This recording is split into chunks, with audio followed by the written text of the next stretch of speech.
Bismillahirrahmanirrahim. Assalamualaikum warahmatullahi wabarakatuh.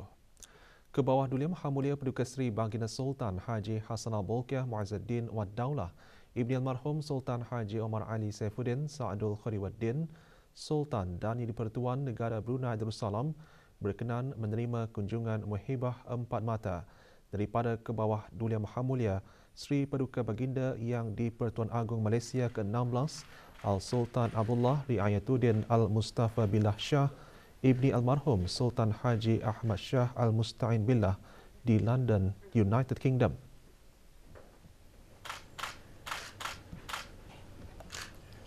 Terima kasih. Panjang dia.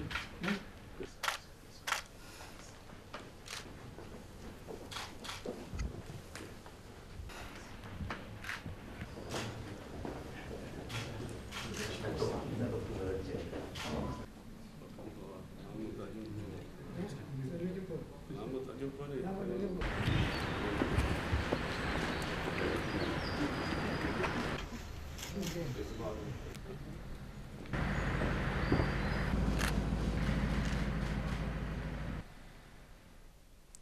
Kebangkatan Her Majesty Queen Elizabeth II disifatkan satu kehilangan besar kepada masyarakat antarabangsa termasuk negara Brunei Darussalam. Hubungan akrab antara kerabat diraja negara Brunei Darussalam dan United Kingdom akan terus menjadi listaan sejarah yang penting.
Kebawah Dulia Maha Mulia Paduka Seri Baginda Sultan Haji Hassanal Bolkiah Muazzaddin Wad Daulah, Ibni Almarhum Sultan Haji Omar Ali Saifuddin Sa'adul Khairuddin, Sultan dan Yang di-Pertuan Negara Brunei Darussalam akan berangkat menghadiri majlis penutup kursus asas terjun payung 1317 dan pengundian lencana terjun payung RAF Wings bagi Dulia Teramat Mulia Paduka Seri 920 Meja Udara Pengiran Muda Abdul Matin yang akan berlangsung pada 23 September 2022 di Royal Air Force RAF Bryce Norton, Carterton, Oxfordshire, United Kingdom. Kursus Basic Parachute Course 1317 adalah bagi anggota Angkatan Tentera British dikendalikan oleh Parachute Training Squadron of the Airborne Delivery Wing yang berpangkalan di RAF Bryce Norton. Kursus ini berasaskan dengan penilaian bertulis dan praktikal sebelum sebarang lompatan penerjunan payung dilaksanakan. Apabila berjaya menamatkan kursus tersebut, para peserta akan dianugerahkan lencana payung terjun dengan lambang sayap atau wing oleh Sekolah Latihan Payung Terjun dan seterusnya kembali ke unit masing-masing sebagai penerjun payung yang berkelayakan dengan mengenakan emblem parachute badge with wings di pakaian masing-masing. Status harian normal baru COVID-19, 4 kes berada dalam kategori 4 iaitu memerlukan bantuan oksigen dan di bawah pemantauan rapi. Kementerian Kesihatan maklumkan 229 kes dilaporkan sembuh kemarin.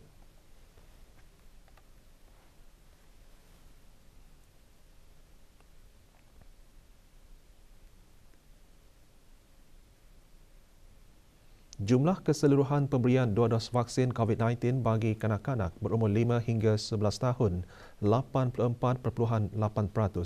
Bagi remaja berumur 12 hingga 17 tahun yang mendapat 3 dos vaksin, 61.3%.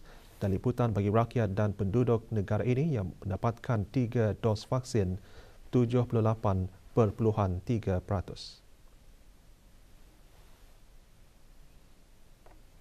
Malaysia dan negara Brunei Darussalam telah mempunyai hubungan yang lama dan khusus. Sejak dari itu, kedua-dua buah negara mengembangkan serta mempertingkatkan hubungan dua hala. Perkara tersebut digariskan oleh Tuan Yang Terutama Datuk Raja Reza bin Raja Zaib Shah, Pesuruhjaya Tinggi Malaysia ke negara Brunei Darussalam pada majlis sempena sambutan Hari Kebangsaan Malaysia ke-65 dan Hari Malaysia 2022.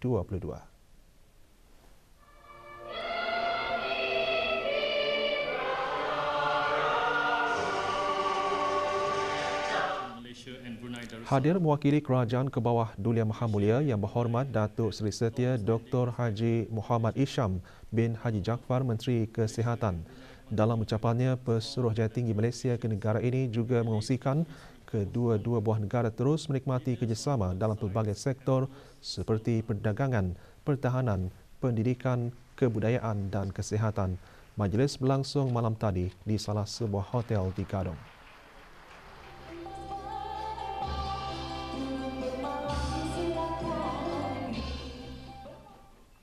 Bengkel penyempurnaan jenazah kelas bimbingan Muslimah seluruh negara berakhir kemarin dengan penyampaian sijil kepada lebih 100 peserta dari 20 buah kelas bimbingan Muslimah seluruh negara. Majlis berlangsung di Masjid Pengiran Anak Haji Muhammad Alam, Kampung Sengkarai, daerah Tutong. Sijil disampaikan oleh Datin Hajah Nahriyah binti Haji Asbi, isteri Menteri Halihwal Agama. Majlis dikendalikan oleh bahagian Halihwal Muslimah Jabatan Halihwal Masjid dengan kerjasama Ahli Jawatan Kuasa Takmir Masjid Pengiran Anak Haji Muhammad Alam. Bengkel antara lain dihasrat sebagai usaha ke arah memberikan pengetahuan yang lebih mendalam secara teori dan praktikal mengenai pengurusan dan penyempurnaan jenazah.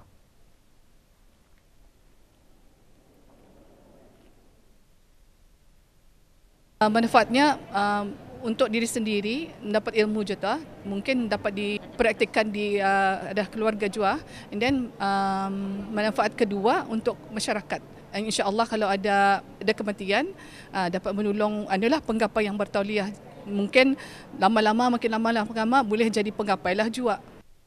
Durang ajar kami cara memotong kain dulu, lepas tu memandikan, lepas tu semua sekali yang kelengkapan bantuan-bantuan dari segi pekakas-pekakas satulah, ada yang memberi wakaf. Setiap masjid durang ada memberi wakaf untuk khusus perempuan dan lelaki juga. Pusat Dakwah Islamiah mencatat satu lagi tambahan individu yang memeluk agama Islam bagi bulan September apabila berlangsungnya Majlis Pengislaman bagi seorang perempuan warga tempatan berbangsa Dusun malam tadi. Majlis Pengislaman berlangsung di skim Tanah Kurnia, Rakyat Jati, Jalan Basong, Kampung Lugu. Asyhadu an la ilaha illallah wa asyhadu anna Muhammadar Rasulullah. Berumur 25 tahun, Dayang Nurhana Nazuha binti Abdullah Minggu mula mengenal agama Islam sejak remaja lagi, khususnya semasa mengikuti kelas pembelajaran agama di sekolah. Selain itu, keinginan untuk berkunjung ke Mekah dan melihat Kaabah merupakan alasan utama Dayang Nurhana memilih untuk memeluk Islam. Sejak awal tahun 2002 hingga 16 September 2022, jumlah orang yang memeluk agama Islam di seluruh negara Brunei Darussalam ialah seramai 325 orang. 106 orang daripada jumlah tersebut adalah dari daerah Brunei dan Muara.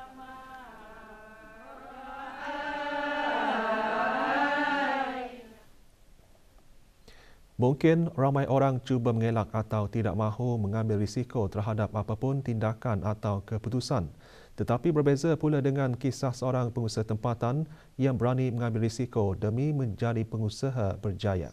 Ikuti kisah kejayaan usahawan tempatan bersama Haji Azizi Ahmad.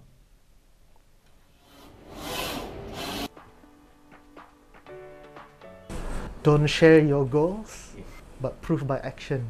Kata-kata keramat itulah yang dipegang oleh Pengiran Muhammad Fakrullah bin Pengiran Haji Hamdillah dalam meneruskan kelangsungan syarikat pencetakannya, Auji Printing. Walaupun mempunyai latar belakang dalam bidang perguruan, namun ia tidak menghalangnya untuk menjadi usahawan.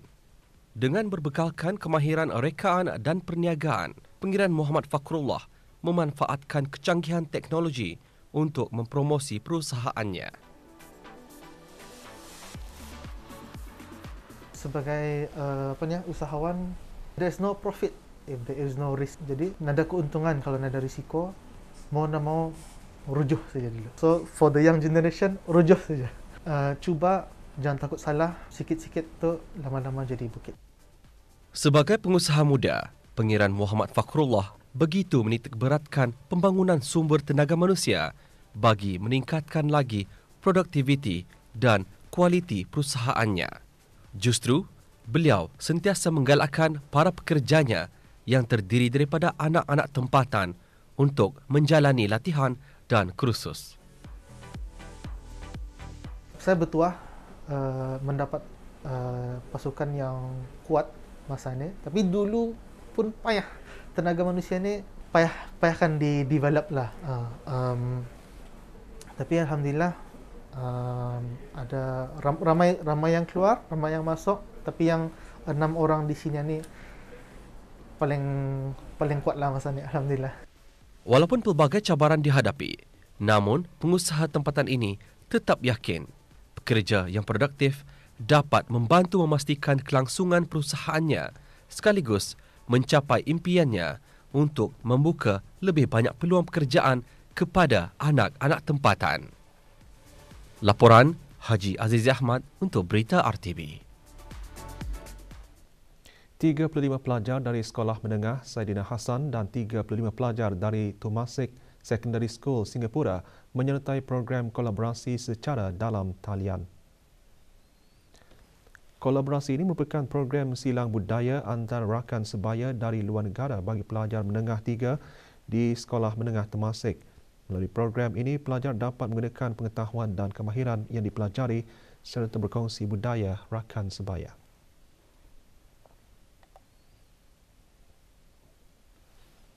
Seorang lelaki tempatan didakwa di Mahkamah Magistrate Bandar Seri Begawan atas satu pertuduhan di bawah Seksyen 146-1-D Perintah Eksais 2006 memiliki rokok. Tangkapan dibuat semasa operasi bersepadu Biro Kawalan Narkotik dan Jabatan Kastam dan Eksais Diraja di sebuah rumah di kawasan Kampung Perpindahan Serasa pada 27 Julai 2022. Muhammad Zulwafi bin Ahad mengaku bersalah dan dijatuhi hukuman denda sebanyak RM7,600 atau 7 bulan penjara jika gagal membayar denda. Tertuduh diberi tempoh sehingga 27 Disember 2022 untuk menjelaskan keseluruhan denda tersebut. Semua barang yang terlibat iaitu rokok dihukum rampas bagi tujuan dimusnahkan.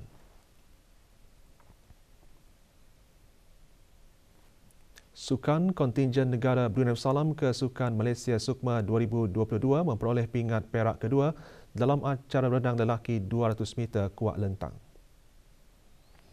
Pingat perak negara diraih oleh Joel Ling Tai Yu selepas mencatat masa 2 minit 12 saat sekaligus memecah rekod pribadinya.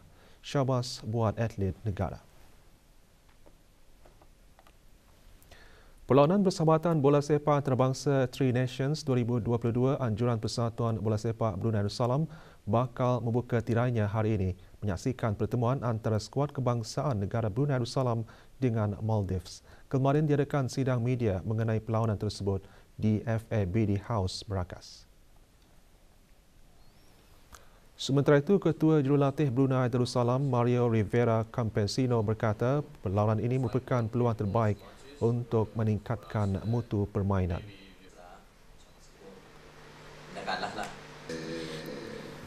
Terdahulu, Ketua Jurulatih Maldives berkata perlawanan menentang Brunei Darussalam pastinya amat menarik meskipun pasukan skuad bimbingannya hanya menjalani sesi latihan di negara ini selama 2 hari.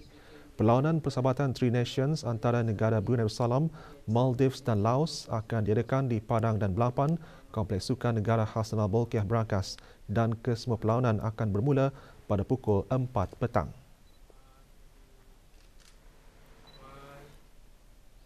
Para pemain golf berpeluang bermain sambil menderma menerusi pertandingan golf amal Pusat Ehsan ke-22 Anjuran Pusat Ehsan Al-Amirah Al-Hajjah Mariam yang akan diadakan di Klub Golf Pantai Mentiri bermula 30 September sehingga 2 Oktober ini.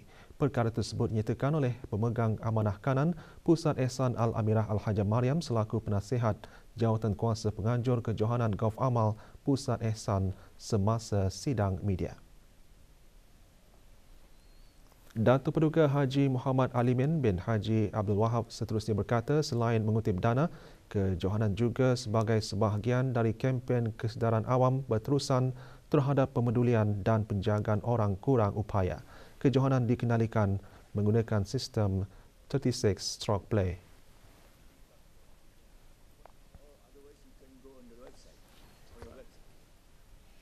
Dengan bahan-bahan berita itu tadi, berita pagi berakhir di sini. Kita serahkan kepada rakan penyampai Rampai Pagi untuk membawakan bahan menarik seterusnya. Assalamualaikum warahmatullahi wabarakatuh.